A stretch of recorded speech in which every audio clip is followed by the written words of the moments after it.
In the remote north of Canada, along the edge of the Arctic, something massive is rising out of the ice. Freighters unload steel, cranes slice through the fog.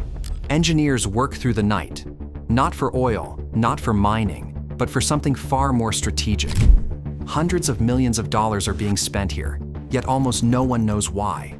There's no highway leading in, no nearby city, and no obvious reason for a deep water port this large to exist. Unless it isn't really about trade, at least not yet.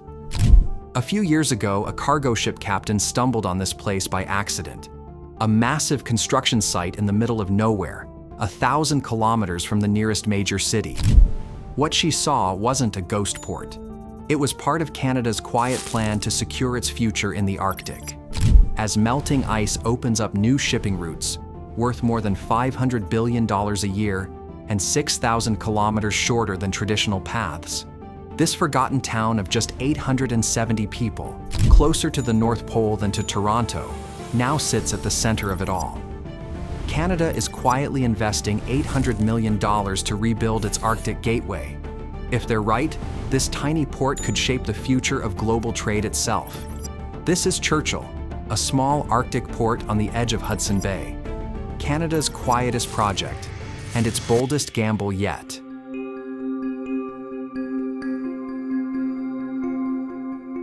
To understand why Canada is betting on Churchill, you first need to see just how remarkable its geography really is. Churchill sits at 58.8 degrees north, on the western shore of Hudson Bay, a massive inland sea stretching across more than 1.2 million square kilometers. Hudson Bay is larger than Germany and France combined. But unlike most Arctic waters, it holds a unique advantage. Through Hudson Strait, it connects directly to the Atlantic Ocean, forming a natural shipping corridor deep into the heart of North America. And then there's what makes Churchill truly special. It's the only Arctic port with a direct rail link to North America's vast grain belt. The Hudson Bay Railway runs nearly 1,000 kilometers from Winnipeg to Churchill, tying the Arctic coast straight into Canada's agricultural heartland and the continental rail network beyond. That combination, Arctic access plus continental connections, makes Churchill one of the most strategically valuable port locations in the north. Under ideal conditions, ships from Europe can reach Churchill in as little as 7 days, compared to roughly 2 weeks to reach Montreal through the St. Lawrence Seaway. But Churchill's real advantage lies in something far bigger: climate change. Since 1980, Hudson Bay's ice cover has dropped by nearly 50%. The shipping season now stretches from July through November, and by 2040, it could be open almost year-round. As ice continues to melt across the Northwest Passage, Churchill becomes the natural stopover for ships traveling between Europe and Asia through Canada's Arctic waters. It sits near the crossroads of 3 emerging shipping corridors that could completely redefine global trade. Analysts estimate that by 2050, Arctic routes could carry around 5% of world shipping, worth more than $500 billion every year. And if even a fraction of that traffic flows through Hudson Bay, this once forgotten outpost could become one of North America's most valuable gateways.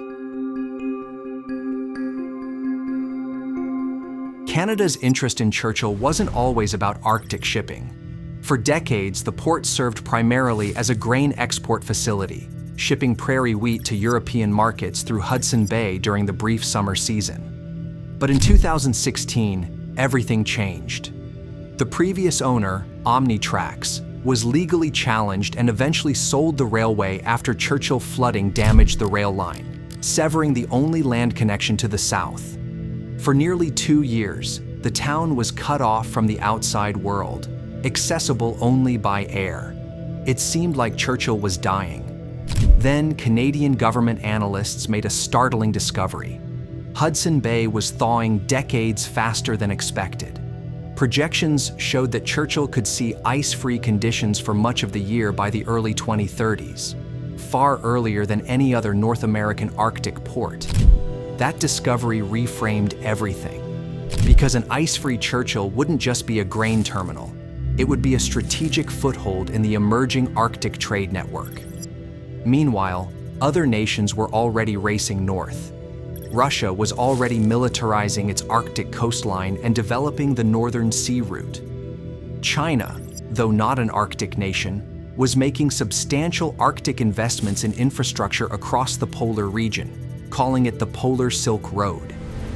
Even the United States was scrambling to upgrade its limited Arctic port capacity in Alaska.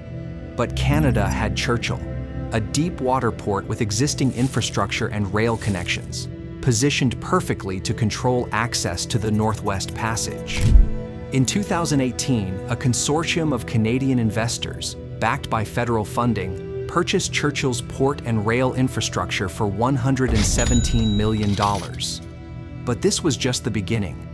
Within months, funding commitments began to grow. Ottawa pledged over $800 million for upgrades, deepening the harbor, rebuilding the rail line, reinforcing bridges, and installing new cargo handling systems capable of operating in extreme cold. What looked like a rescue mission had quietly evolved into a national strategy to secure a permanent Canadian presence in the Arctic economy and strengthen sovereignty over the waters that surround it. In 2023, dozens of commercial vessels transited the Northwest Passage, significantly more than a decade ago. And while that's still a fraction of global trade, the momentum is clear. Each passing summer brings longer ice-free windows, stronger icebreakers, and more shipping companies testing Arctic routes once thought impossible. The reason is simple: economics. A cargo ship traveling from Hamburg to Shanghai through the Arctic covers about 15,000 kilometers, compared to 21,000 through the Suez Canal. That's 12 days shorter, and can save $500,000 in fuel on a single voyage. But there's a catch. Despite its potential, the Arctic still lacks the infrastructure needed to make such voyages practical. There are no major deep-water ports between the North Atlantic and the Bering Strait that can handle large vessels or provide reliable refueling, resupply, or maintenance. That's where Churchill comes in.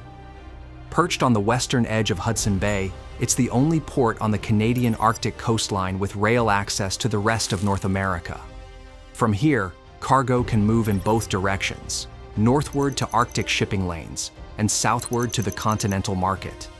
For exporters across the prairies, Ontario, and even the US Midwest, that means grain, minerals, and manufactured goods can reach Europe or Asia 5 to 7 days faster than through traditional routes.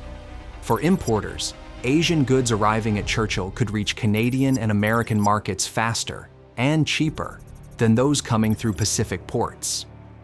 The port's expansion is already sparking economic activity across Manitoba. Rail maintenance crews, construction workers, and logistics operators are back at work.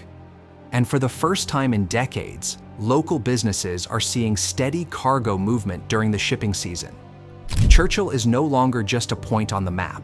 It's the missing link in the emerging Arctic trade network. And as the world searches for alternatives to congested, vulnerable choke points like the Suez and Panama canals, that link is becoming more valuable every year. But Churchill isn't just about economics. It's a statement of sovereignty. Canada claims the Northwest Passage as internal waters, but that claim is disputed by the United States and other nations who argue it should be an international strait. The only way to strengthen that claim is through active presence and control, ports, patrols, and people living and working in the region. That's where Churchill plays a crucial role. A functioning Canadian port on Hudson Bay demonstrates real jurisdiction over Arctic waters. Every ship that refuels, every ton of cargo that moves through Churchill reinforces the idea that this is Canadian territory, governed, regulated, and used by Canadians. The port also addresses Canada's Arctic security concerns. Russian and Chinese vessels are becoming more active in Arctic waters, conducting research activities that often look a lot like military reconnaissance. Churchill gives Canada a strategic base for monitoring and controlling Arctic shipping. From here, Coast Guard and Arctic patrol vessels can operate more effectively, supporting search and rescue, environmental monitoring, and maritime security. The federal government has committed over $2 billion to strengthen Arctic defense and surveillance, including new patrol ships, satellite systems, and infrastructure centered around Churchill. At the same time, the Churchill Marine Observatory, opened in 2021, is tracking sea ice conditions, marine ecosystems, and pollution risks, helping Canada manage the environmental stakes of an open Arctic. Together, these efforts are transforming Churchill from a small port town into a strategic outpost, one that anchors Canada's presence in a rapidly changing region. Because in the Arctic, sovereignty isn't declared, it's demonstrated. The investment in Churchill is already transforming the local and regional economy. Employment in Churchill has increased since 2018, with new jobs in port operations, rail maintenance, logistics, and support services. The population has stabilized and begun growing for the first time in decades. Young people are returning to Churchill, drawn by new economic opportunities and the town's unique position in the Arctic economy. But the economic impact extends far beyond Churchill itself. The port is creating new opportunities throughout Manitoba and the Prairie provinces. Grain farmers can now access European markets more efficiently, while manufacturers gain access to shorter shipping routes to Asia. The federal government projects that Churchill's development will generate $15 billion in economic activity over the next 20 years. This includes direct port revenues, rail transportation fees, and multiplier effects throughout the regional economy. Churchill is also becoming a center for Arctic innovation. Companies are developing new technologies for cold weather port operations, ice-capable cargo handling equipment, and Arctic shipping logistics. The University of Manitoba has established an Arctic research station in Churchill, attracting international researchers studying climate change, marine ecosystems, and Arctic shipping. This research activity is creating a knowledge-based economy alongside the traditional resource and transportation sectors. Indigenous communities in the region are major beneficiaries of Churchill's development. The port provides employment opportunities and business development funding, while respecting traditional land use and environmental concerns. Churchill's success could reshape not just Canada's economy, but the future of Arctic trade itself. European shipping companies are already exploring long-term partnerships to use Churchill as their North American gateway. At the same time, Asian manufacturers are eyeing it as an alternative to congested West Coast ports, a route that offers faster access to North American markets and freedom from traditional choke points like the Suez and Panama canals. But this opportunity comes with competition. Russia's northern sea route is expanding rapidly, backed by icebreakers and state investment. China continues to pour billions into its so-called Polar Silk Road, while other nations rush to stake their claims in the high north. The global race for Arctic dominance has already begun.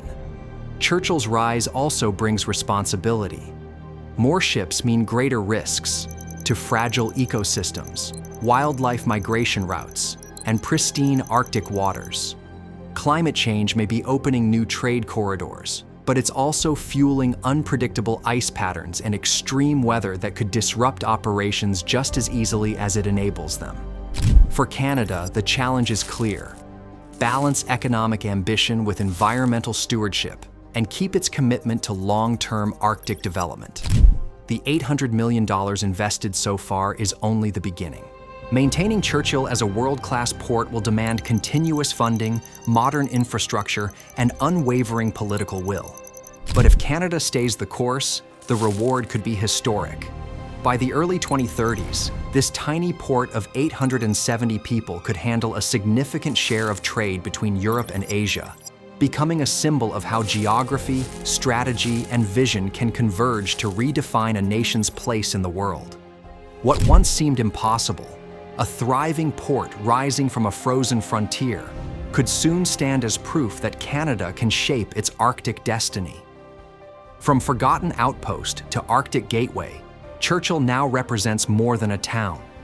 It represents a nation's bet on the future of the North, and perhaps on the future of global trade itself.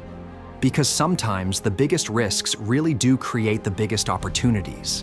Canada is betting on Churchill because it sees what the world is only beginning to realize, that the Arctic is the next great frontier of global power, and this tiny port is its gateway. If you found this story as fascinating as I did, make sure to subscribe for more deep dives into how geography, economics, and history shape our world.